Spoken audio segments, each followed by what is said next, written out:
Opposition to defendant's motion in limine number 13 to preclude Lively from offering improper lay opinion. Okay, we continue through this. Oh my god, it has had some wild things in here, but okay, let's continue. So first part, the court should deny motion in limine number 13's attempt to exclude testimony about third parties' subjective beliefs whether defendant's conduct was improper. Remember, Lively is trying to exclude Sony's internal messages because she thinks it's irrelevant and, incomplete and all the other things, right? But she wants third parties' subjective beliefs about whether defendant's conduct was improper, even though they weren't there and didn't see shit, and they've just got Lively's word for this. In motion in limine number 13, defendants ask this court to exclude the deposition testimony of Alex Sachs, who served as an independent producer on the set of the film, and Warren Zavala, who is Lively's agent, to keep the jury from hearing their views that Baldoni and Heath acted improperly by, inter alia, redacted. Now, she doesn't want the jury to hear Sony's opinion that they thought she was a terrorist. It also seeks to exclude a message in which Slate tells her team that Baldoni's and Heath's behaviour is unprofessional, gross, and disturbing, because Slate is not bringing a claim, and it's still irrelevant to Lively.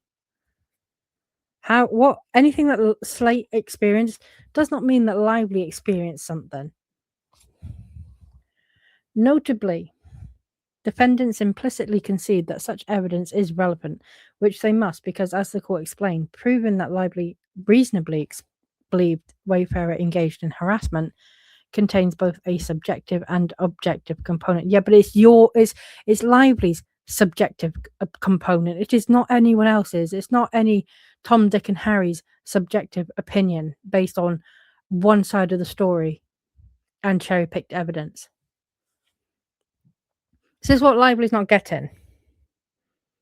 Testimony and evidence from others who communicated contemporaneously about the underlying events is directly probative of both the subjective and objective inquiries.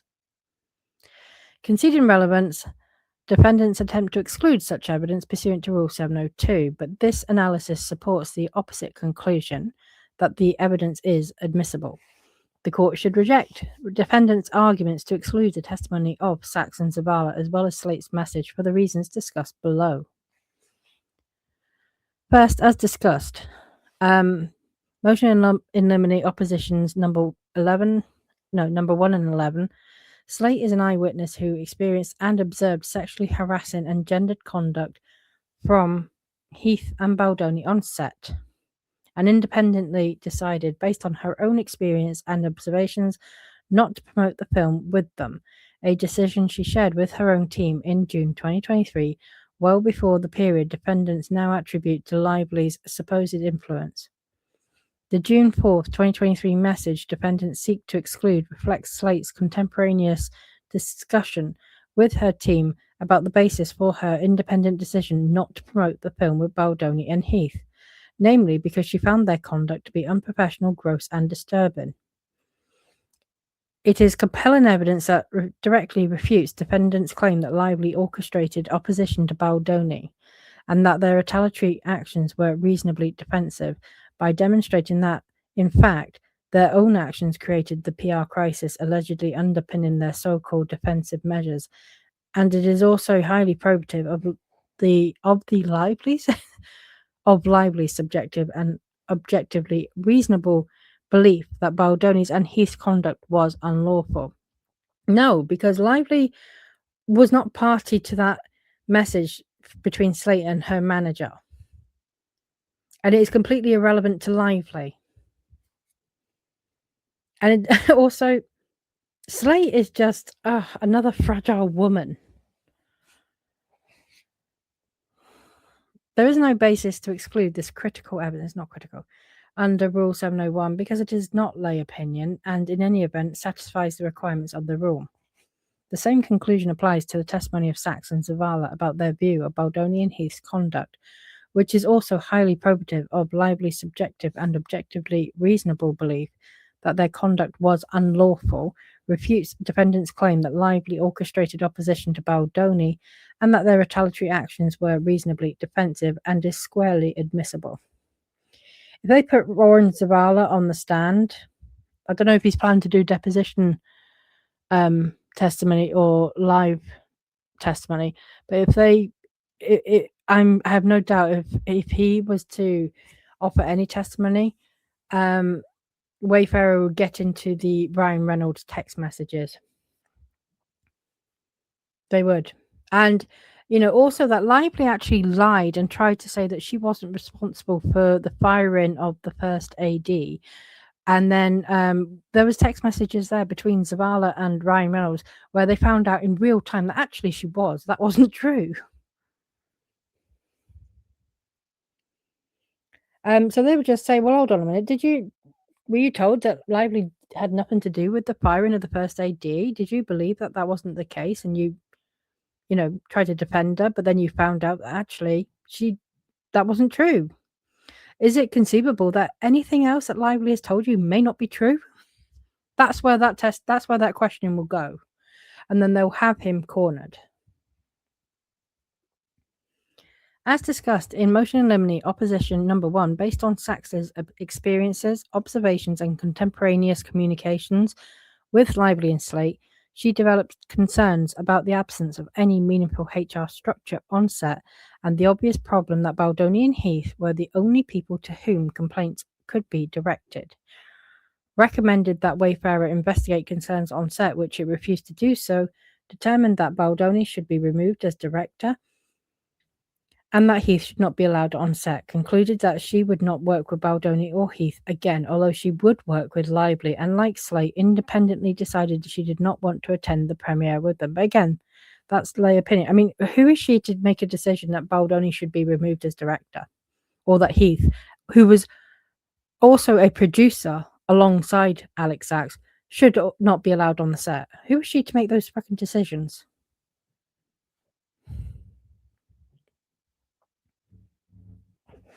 As to Zavala, based on Lively's contemporaneous report of her experiences and his view that Baldoni and Heath's conduct was inappropriate, he recommended that she consult legal counsel, engaged in numerous discussions with Sony's executive vice president about Baldoni and Heath's conduct, and took the unprecedented step in his 24-year career of attending the production set twice.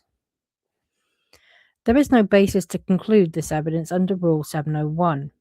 As an initial matter, contrary to defendant's claim, the at-issue testimony is not inadmissible because Sachs and Zavala did not themselves observe the incidents, but rather received contemporaneous reports from Lively, who is, all we can say is she is full of shit.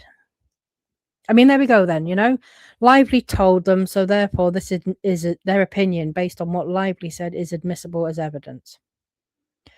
Can you imagine if trials were actually conducted like that?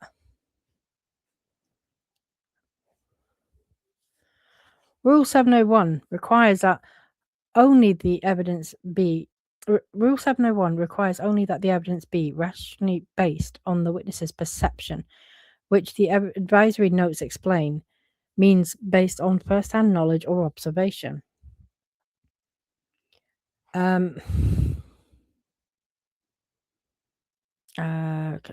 Here, the testimony of Sachs and Zavala reflects their first-hand knowledge and observation of Lively's real-time complaints about the unlawful conduct, including their own opinions of and reactions to her complaints, and that their testimony is rationally based on those objective facts.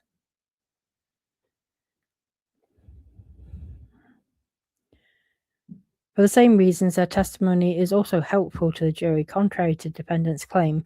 Their own reactions based on how Lively described the conduct on set shortly after it occurred go directly to essential elements of Lively's case and defendant's central defense. And there is no reason to credit defendant's argument that the testimony relies on specialized knowledge, because it reflects their personal reactions based on Lively's contemporaneous reports. B. The court should deny Motion in Limine Number 13's attempt to exclude testimony about the third party's subjective beliefs that the cut of the movie Lively helped was better than Baldoni's version.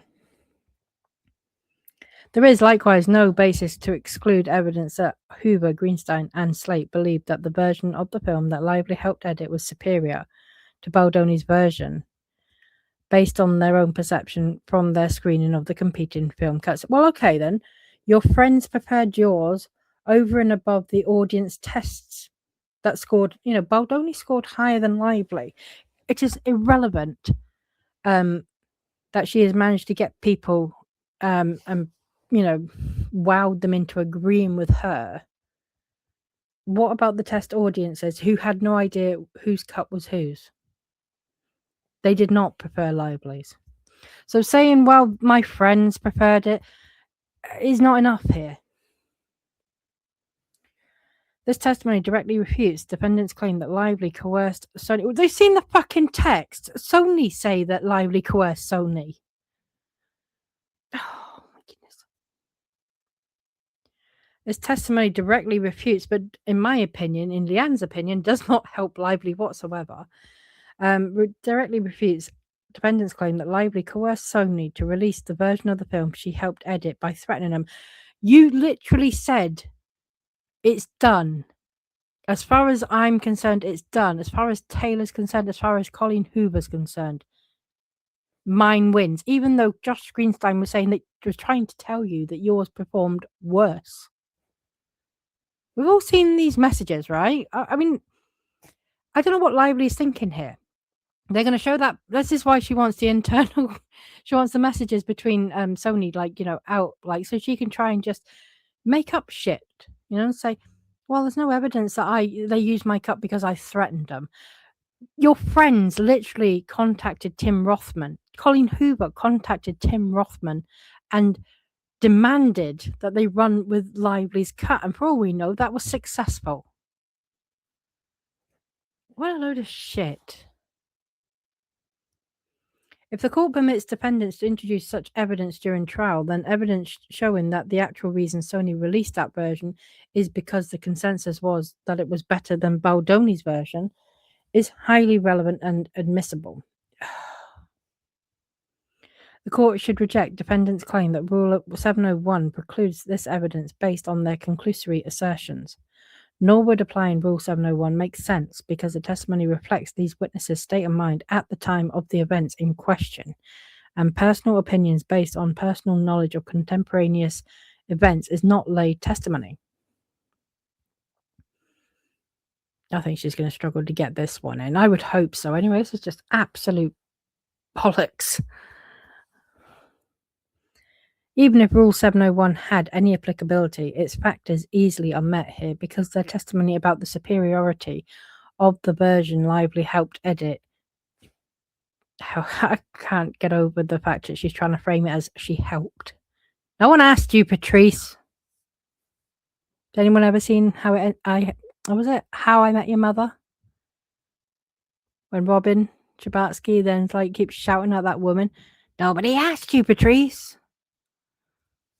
That always comes to mind when Lively's like, oh, but I did all this and I did all this and I did all this and I was trying to be helpful. Like nobody asked you. Even if Rule 701 had any applicability, its factors easily are met here because their testimony about the superiority of the version Lively helped edit is reasonably based on their own perception from their screening of the competing film cuts. And Rule 701A and C, and goes directly to demonstrating why Sony made the decision to release a cut of the film Lively helped them edit. The court should deny motion in limine number 13's attempt to exclude testimony about the third party's subjective beliefs about Lively's character. Contemporaneous evidence of Slate and Hoover praising Lively as a talented, good, and inspiring person is likewise not inadmissible lay testimony or character evidence. This testimony evidences how Lively's own co-workers actually viewed her on the set of the film and counters defendants' claim that she was problematic, difficult to work with, or otherwise brought negative backlash on herself due to her own behavior in connection with the film. I mean, this is going to be problematic because you've got text messages from Alex Sachs, who's like, "Oh yeah, no, I'm going to work with Lively again." But there are text messages between Alex Sachs and Baldoni and other editors and producers where she's like, "Lively's a problem. Lively's taken over the script. Oh my God, she's directing a film. This is not okay." So this is just people being sycophants. It's not evidence.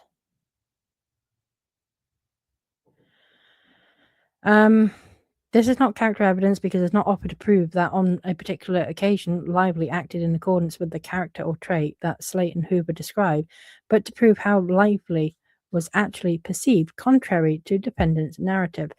I mean, to be fair, Wayfarer aren't suggesting Lively was a problem for other people. They're saying that for Baldoni as director and Heath as producer, Sony and the writers and so on, she was a headache, and she was. But also, it doesn't prove anything to the smear campaign because, like, it doesn't. Who gives a shit if Jenny Slate likes you or Colleen Hoover likes you, and you've got the head up your ass? The smear campaign is the rest of the world, and we all can't stand you.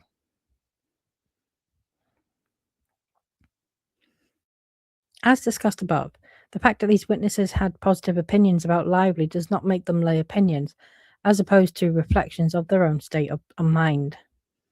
Moreover, both Slate and Hoover's opinions were expressed contemporaneously in the context of discussing Baldoni's behaviour. That is the subject of this lawsuit. It's wild that she wants to, kind of shepherd in all these people who sit there and just, tell the jury, "Oh yeah, no, she's great, she's wonderful," right? But anyone else who has a negative opinion, who has also got experience of actively kind of working with Lively, i.e. Shusty Flower, no, we can't bring her in. This her opinion is biased. The fact that she doesn't like me means she's biased. But in being a journalist and interviewing Lively as part of a film promotion, technically, they were working together. So, and besides which, I'm sure there will be plenty of people who will say that Lively was difficult to work with from the cast and crew. I know they got Adam Monshine.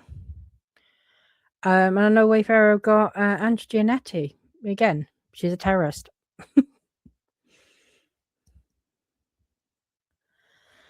Specifically, Slate's praise of Lively on May 19th, 2023 reflects her empathising with and supporting Lively in connection with a scene that Lively had just performed with Baldoni, with Slate recognising how difficult it must have been for her in light of Baldoni's behaviour towards Lively. I mean, is this how far we're going? Like, oh, well, you need to be therapy dogs for each other because a guy said your outfit was sexy. I mean, fucking hell, you need support bunnies all of a sudden? What is this? Likewise, Slate's August 15th, 2024 text to Lively is her contemporaneous reaction to the retaliatory media campaign when it was in full swing and reflects her observations from that time, not character evidence of Lively. As for Hoover's text to Lively, defendant's consistent narrative is that Lively stole this movie by strong-arming Wayfarer and Sony with supposed threats of exposing false harassment claims.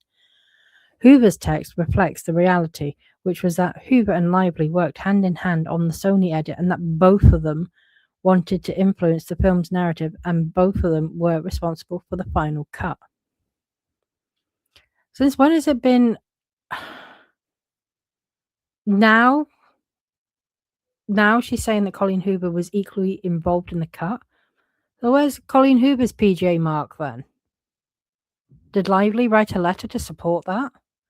In her PJ letter, she says she did everything. She didn't say she did it with just a Baldoni. Well, no, that's part of her downfall, actually. She did say that she worked, basically as equals with Justin Baldoni.